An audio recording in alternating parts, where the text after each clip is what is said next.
Y bien, y ya está.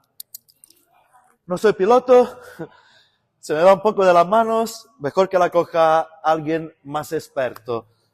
Nos ha sorprendido, la verdad, porque con lo que le hemos hecho va súper, súper bien. No me imaginaba que podía render tanta potencia.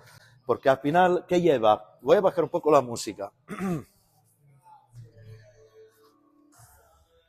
Al final, ¿qué lleva? Lleva un 208, el volano aligerado un poco casero, pero no lo veo mal, porque también se le ha quitado el peso alrededor y sigue pesando 2.450 gramos. Carburador, un PH BH26.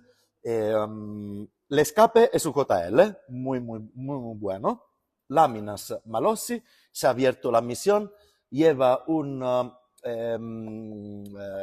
cigüeñal de serie y la cuarta corta. Os aseguro que va muy fuerte.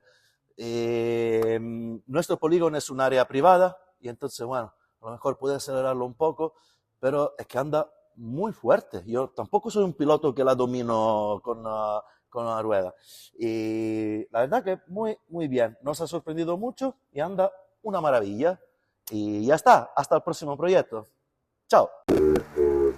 Gasolina.